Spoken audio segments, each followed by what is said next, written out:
Tory MP Howard Flight has denied continued the fight to save his political career. He met for several hours with members of his local constituency association, and his lawyers have been discussing their next move. Lord Archer is preparing to appeal against his 2001 conviction for perjury. The former deputy chairman of the Conservative Party was jailed for lying during his libel action against the Daily Star newspaper. You're with Sky News, still to come, using football to form friendships. Chelsea manager Jose Mourihno takes the game to the Middle East.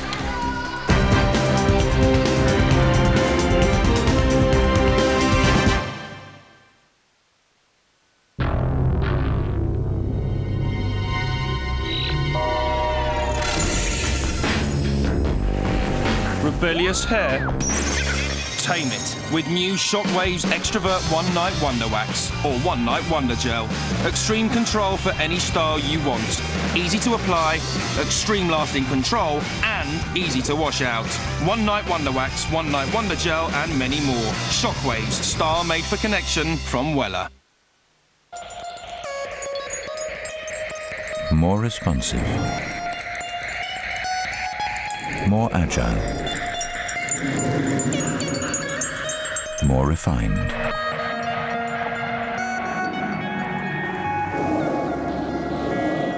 Funny how wishes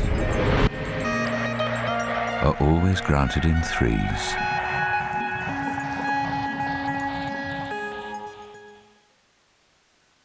Step away from the cracker aisle. Get her! Step away from the cracker aisle. Cork it, cowboy! Access is denied! There's nothing to see here. What's that? Uh-oh. Protect the cracker! Junior, stop her! Cut that! New Quaker Seasons. The snack's so good they don't want you to try them. Give them up, Grandma! This Flash Home car wash is fantastic. Just get it wet, spray on the soap, sponge down and rinse. Then the magic bit, auto dry. The filtered water works with the special polymer soap to leave a fantastic shine without hand drying. And the ladies love a shiny motor.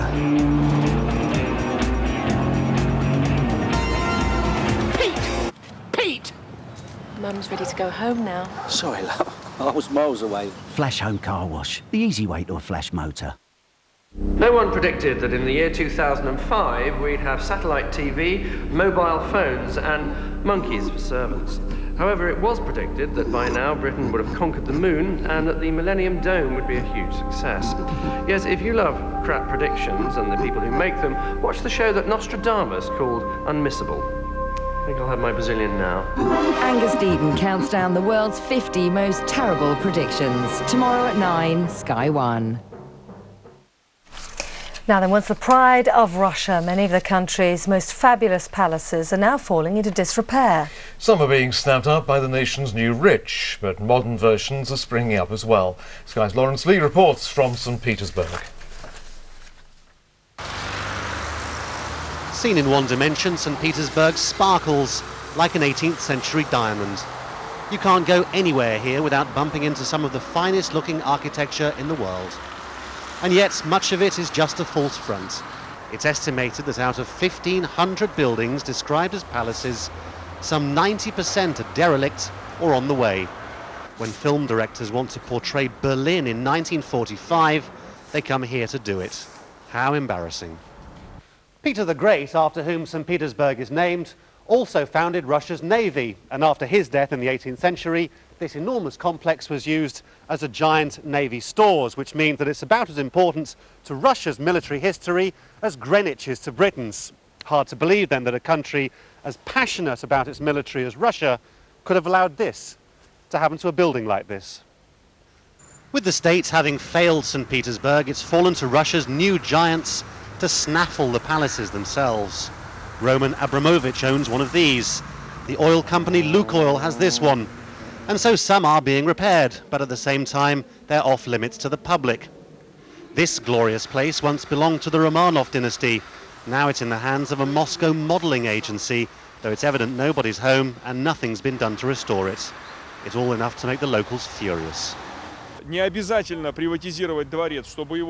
need to privatise the palaces for them to be used as businesses, and anyway we can't allow the total privatisation of the palaces because there's no law here telling the owners what they have to do.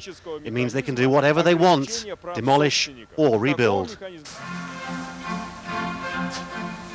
Yet the biggest irony is that while so many treasures here lie abandoned, new palaces are being built to cater for this new aristocracy.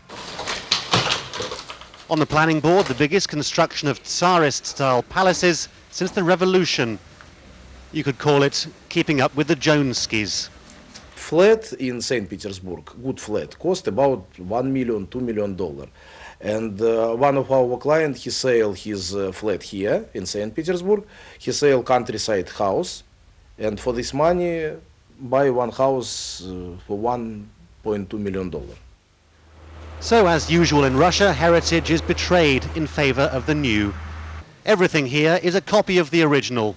$4 million buys you Italian marble, replicas of 18th century furniture, and a large splash of new Russian garishness tops it all off. These little Tsars in little palaces will be able to look across the river at the city which used to be so great. Lawrence Lee, Sky News, St. Petersburg. The parents of Terry Schiavo say they believe their daughter is nearing the end of her life. It's now 9 days since her feeding tube was removed. Latest attempts to reinsert the tube have again been blocked by the courts. Ms. Schiavo has been in a persistent vegetative state and unable to care for herself since suffering brain damage 15 years ago. The National Union of Teachers is calling for new measures to combat misbehaviour in classrooms. Teachers claim unruly students and poor discipline in schools is forcing many of their colleagues to quit the profession. At their annual conference in Gateshead, union members called for a national charter to outline acceptable classroom behaviour. When you've tried absolutely everything with a child and the school's done its best, then you should be able to permanently or temporarily exclude the child. And that child can go to an alternative form of provision like a unit or a special school. And a lot of concentration in the motion on bring back support to schools, bring back behaviour support services, for example, which are very valued by teachers. Small class sizes, for instance, also features very highly. So those are the kind of elements that teachers believe will actually make it a better teaching life for them. Chelsea might be in a certain amount of hot water with footballing authorities at the moment, but in one part of the world the club is being hailed for its peacemaking efforts. Manager Jose Mourihno is in Israel taking part in a scheme aimed at bringing Israeli and Palestinian youngsters together. Sky's Middle East correspondent Emma Hurd watched Mourinho's diplomatic skills in action. He is an unlikely peace envoy, but in Israel, Jose Mourihno has been showing off some new skills. The Chelsea manager famed for controversy and confrontation, demonstrating his abilities as a diplomat. Promoting reconciliation with a kick-around with a mixed Palestinian and Israeli adult side. And earlier, a visit to a children's football camp, where youngsters from both sides of the conflict are brought together by the beautiful game. These are the seeds of peace, the real one. I'm so grateful for Mr. Mourihno that he came in and brought hope and pleasure and joy. They give more to me than I give to them, because in the world of football sometimes we think we are a very important people. But in fact, when you come to a place like this and you feel the work they are doing with the kids for something really important for the world, peace is much more important than football. Most Israeli and Palestinian children never get to meet each other, divided by years of conflict and prejudice. Barriers Mourihno hopes to help break down. Conflict resolution may not be Jose Mourinho's strong point, but he has thrown himself into the role of peacemaker today, offering his fame to spread the message of friendship through football. His problems with UEFA and the Premier League apparently forgotten. I have no problems. I have no problems. Are you confident about the hearing on Thursday, the UEFA hearing? I'm just confident about what I have in hands now. And what I have in hands is a fantastic experience, I hope for them, but especially for me. In his efforts to promote Middle East peace, Mourihno may just have found a little for himself. Emma Hurd, Sky News in Tel Aviv. Still to come on Sky News, what's in the morning newspapers. We'll be reviewing the first edition with the Evening Standard's Robert Fox. Stay with us for that. The hunt is on. Where? Find excitement just around the corner, above your head, under your nose. Eyes open, boy. Discover thrills at your side, straight ahead, behind you. Exhilarations in your sights, within your reach, at your fingertips. Whatever you're looking for, I'll look for you. seek and you will find. This Easter on Sky Movies. To upgrade, call 08705 166 661. Your UBS financial advisor comes with all the resources and all the expertise of one of the largest wealth management firms in the world. What's just as important, however, is where your UBS advisor puts those resources, which is always right next to you. Think of it as the world's most powerful two-person financial firm. You and us. UBS. How did you sleep? I almost hibernated. Premier Travel Inn. The Debenhams Easter Spectacular ends tomorrow and there's up to 20% off throughout the store. The Easter Spectacular, 9 till 6 tomorrow. Fact: there's twice as much bacteria on your kitchen floor as in your dog's basket. New from Dettol, the only dilutable multi-purpose cleaner to do two jobs. It powerfully cleans tough stains and kills 99.9% of bacteria. Dettol protects. Fact. Time for my spring makeover. Just color away the years. With L'Oreal's Triple Protection Excellence Cream. Only Excellence has a pre-color serum that cares for and protects your hair. And a cream so rich, it doesn't drip. Absolutely beautiful color. And not a single gray. Want to color away the years? Now you can. Triple Protection Excellence Cream from L'Oreal Paris. To keep that color you love truer for longer, the worldwide #1 for hair color recommends L'Oreal Elvive Color Protect. Why use anything else? At Halfords, hundreds of Easter deals, like $99.99 for this JVC MP3 CD player. That's half price, and we can fit it for you too at Halfords now. A new era in dishwashing has begun. The first 4-in-1 tab from Finish. Powerful detergent, salt and rinse-aid functions, and now with new glass protector action. We tested the leading 3-in-1 competitor against new Finish Powerball 4-in-1. The glass washed with 3-in-1 shows corrosion after less than 30 washes. But the one washed with Finish 4-in-1, thanks to its glass protector action, still looks as good as new. New Finish Powerball 4-in-1 for glasses that look new for longer. You couldn't come here for a dirty weekend. No, far too clean. Premier Travel Inn. It was a dark blue day on the Thames this afternoon, with Oxford comfortably beating Cambridge in the 151st boat race. Thousands of spectators braved the relatively chilly weather to watch the heavier crew take an early lead. Sky's Ashish Joshi was with them. It's a sporting rivalry that goes back 176 years. The Oxford v Cambridge boat race, two of Britain's oldest and most famous universities, battling over 4¼ miles of river. On a cold, wet Easter Sunday, hundreds of thousands of boat race fans lined the banks of the Thames, ready to cheer on their respective teams. The Dark Blues of Oxford were this year's fancied team, looking to avenge last year's defeat. At an average of 1.5 stone heavier than their deadly varsity rivals, Oxford were expected to power through the water. And they did exactly that, finishing in the end by 2 clear lengths. Jubilation for the victors and bitter disappointment for this year's losers. Not just the crews, but the fans too. I'm absolutely gutted. I came a long way to see the race with lots of fans from Cambridge, and just the result is terrible. The boat race is never easy. You never tell who's going to win at the end of the day, but at the end of the day we got the heavier crew, the more experienced crew. It was an easy victory. In the end, it was a comfortable win for Oxford, one of the heaviest boat crews to take part in the race in its history, proving they had the muscle to finish first. Ashish Joshi, Sky News, Chiswick.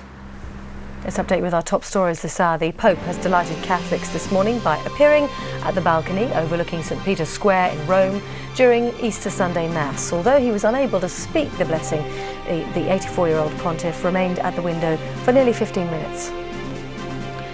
Tory MP Howard Flight has tonight continued the fight to save his political career. He met for several hours with members of his local constituency association, and his lawyers have been discussing their next move. Lord Archer is preparing an appeal against his 2001 conviction for perjury. The former deputy chairman of the Conservative Party was jailed for lying during his libel action against the Daily Star newspaper. Now, if you feel like you've had perhaps just one too many chocolate this Easter indeed, here's something to cheer you up. It might not be quite that bad for you after all, and it could help you do your job better as well. Sky's Simon Meadows has been to find out more.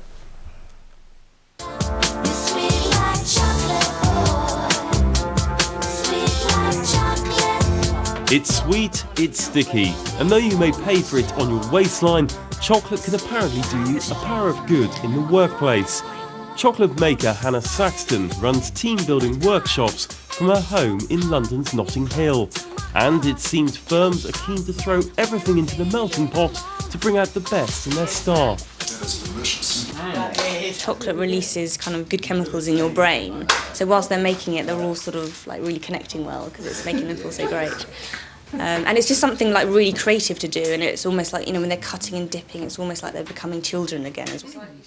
For these colleagues, it's a chance to put work to one side and actually talk to each other. The only other time you get is maybe at the pub drinking, but this is, you're here, you're making something together, you're just coming together and talking.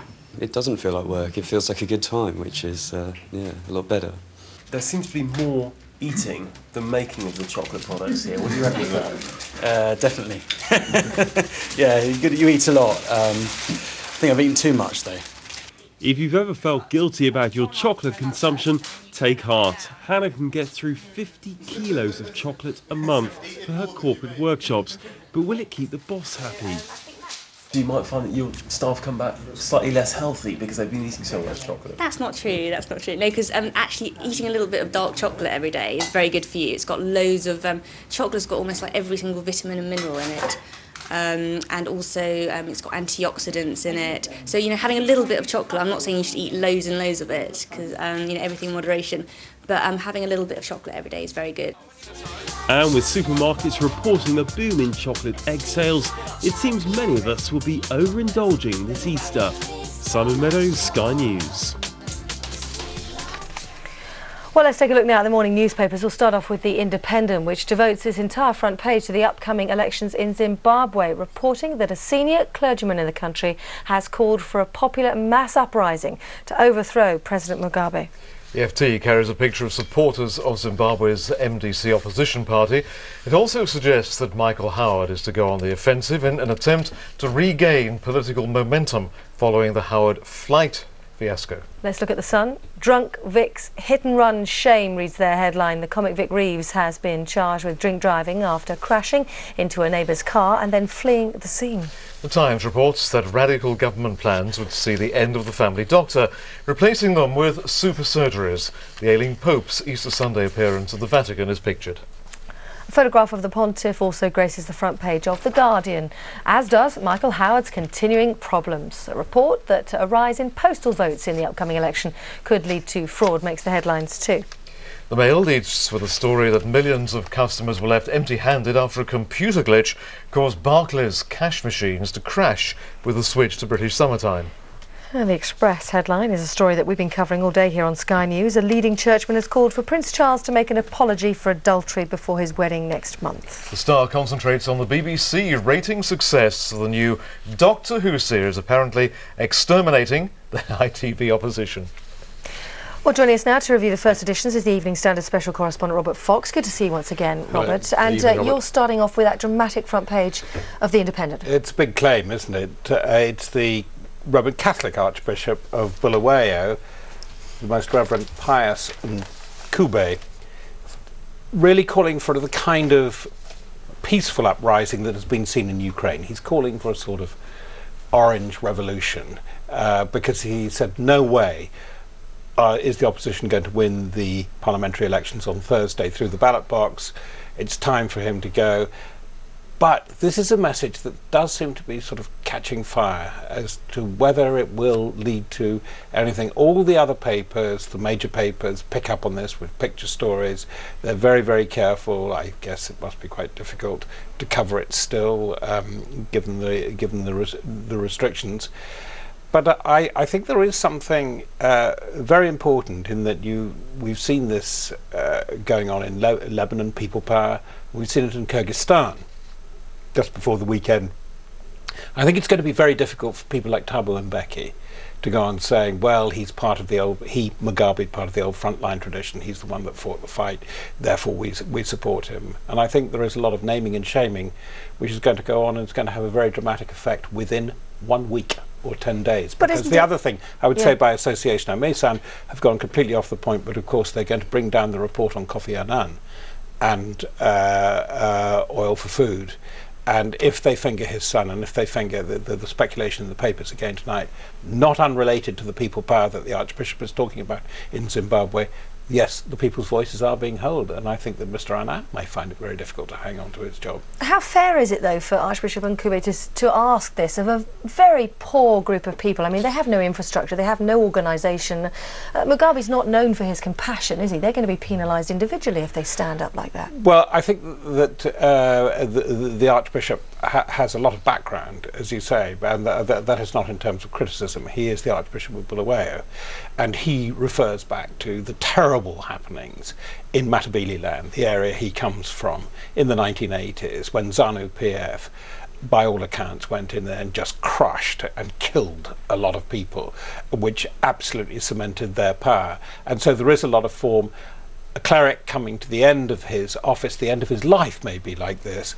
I think it is a very brave and I don't think it's desperate. I think that it's calculated, because otherwise it's going to be some time. It's going to be another 2 or 3 years of misery before there is even the semblance of a ballot in which the opposition will get its voice heard again. The FT, of course, covers both Zimbabwe and indeed domestic politics. It puts Zimbabwe indeed in as its main picture, but of course this election, the general election here, can't be kept away for long. It's not all that far away. It will be, by all accounts, on the 5th of May, so we're just barely over a month away from it, and so all the papers are going around for it. I think it says an awful lot for the way papers work nowadays. They're sort of happy doing the jingle bells, the gossip of what Village Westminster is saying. It's rather tiresome. You know, you pull a lever, you push a button. You know, the Times has a health story, or a tax story, or a Euro story, or an Iraq story. You see, this is what I think that the supporters of the government really don't want to come out, because the Iraq story brings up the T word, Tony Trust. And that is the thing that is emerging, is going to be a central issue. And in my working lifetime, now nearly 40 years, I have not known the merge between domestic and foreign politics. You don't vote on foreign politics unless it's a matter of war and peace. But somehow this is getting into the water table, into the subculture of it, and is going to be very much part of the election. Now then, no one, even if you weren't Catholic, could have failed to have been moved today as the Pope tried to address pilgrims in St. Peter's Square this morning. Indeed, I think that is the real story, and I'm surprised the Guardian, very moving picture there, and the Times, who have also done it, have only put it in picture terms. The story is that the voice of the great pontifical communicator, and he has been the great communicator of all modern clerics, and you could talk about these wonderful speakers like Cardinal Basil Hume, Bishop Tutu, immediately come to mind, Trevor Huddleston speaking out for the poor in South Africa, in the black ghettos. But this guy, whether you are Catholic, whether you support him, is absolutely the great communicator, one of the great world-shaking pontiffs, that were a very important figure. the voice is now silent. This is the clear thing, and I think that the papers have been rather behind the broadcasters, if I can say so, pay a compliment there, in really spelling out that the voice is now silent. So the pontificate, the leadership of the Roman Catholic Church, which is the vital Christian leadership in the world, is now silent, is now in a moment of repose and reflection. It's not that things going to fall apart, there isn't going to be an apocalypse, to use that expression at this time of Easter, but it is a time of real reflection. And we are in the twilight, and people will be reflecting on what has happened and who they want to take over and what influences. And it's a major, major story. Okay, Charles, still beleaguered. It seems, when one voice has had its say, another one comes on very quickly. Well, it's absolutely the opposite of what we've just been saying about the Pope. This is a bishop, a Jobsworth bishop of Salisbury, saying, you should apologise if you're going to marry in good faith. I think there's more to this than appears. I don't think it's been very helpful, and poor old Chazza can't win, can he? He can't win on this one, can he? Cash point hell? Oh, Daily Mail, absolutely happy. Has the world gone mad? Barclays cash points go on the blink for an hour or two because the clocks change, and according to the Daily Mail, who else? The world has gone mad. The end of civilization as we know it. Perhaps time for the Daleks to come in and exterminate the lot of us. What do you think? Well, there are two wonderful Eccleston stories. One is that poor old Bernie lost his, as in Formula One, lost his wheels, got his wheels nicked, but the wheels are definitely on the other Eccleston team, and Billy Piper with Back to the Future with Doctor Who. Did you watch it? I was glued. Do you think it's going to be a success? I think it's terrific. You both saw it, didn't you? We both saw the first one, and we've seen the most recent one. And we both liked it. It's absolutely in the spirit, and it's fantastic. You need not know whether the dialect came from the loo or from another galaxy, but you were right there with it. And Billy Piper is terrific. Robert Fox, as always, a pleasure. Thank you. Thank you. You're watching Sky News. Coming up, our midnight news. Fight, not flight, as the ousted Tory MP ponders his next move. With Herbal Essences shampoo, you've always been guaranteed one totally organic experience. Now, with our creamy, protein-enriched conditioner, you get a second one. Yes! Yes! Oh, yes! I'll be happy with just the one. Herbal Essences shampoo and conditioner, a multiple organic experience. Yes! Yes! The experience just got more intense. New Herbal Essences intensive conditioners.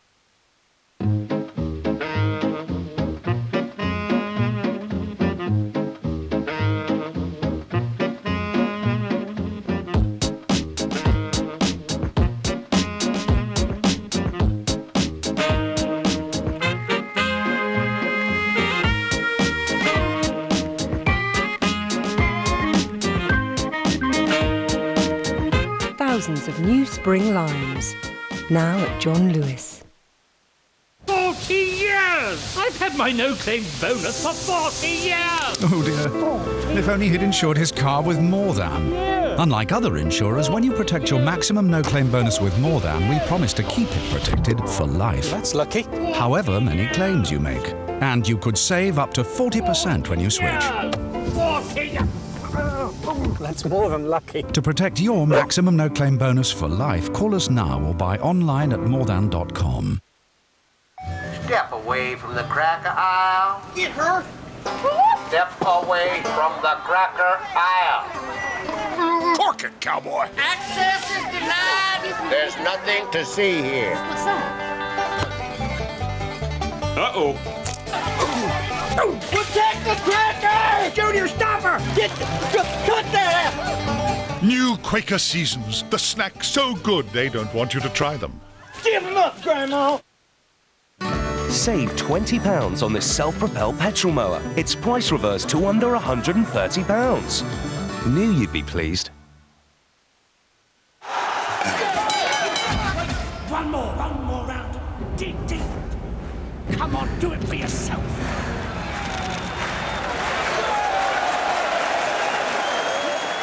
Get more sport for your money. The Seat Ibiza now from only $6,995. Have you heard? doing this reward thing. Do you recommend it to a friend and get them to phone up? When they've joined, yeah, you both get sent £30 worth of vouchers. Yeah. £30? Of vouchers, yeah, it's that simple. And you can recommend as many friends as you like. Really? Really? So all you have to do is give them a call, and we can go out and treat ourselves. Introduce a friend. Ask them to call 08702 404 004.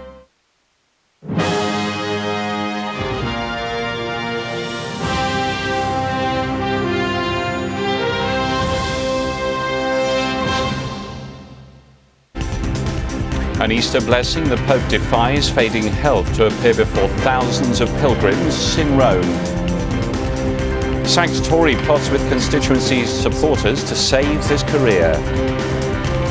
Trying to clear his name, Lord Archer prepares to appeal against his perjury conviction. Ireland's only Olympic champion is stripped of his gold medal in a doping scandal. Peace is much more important than football.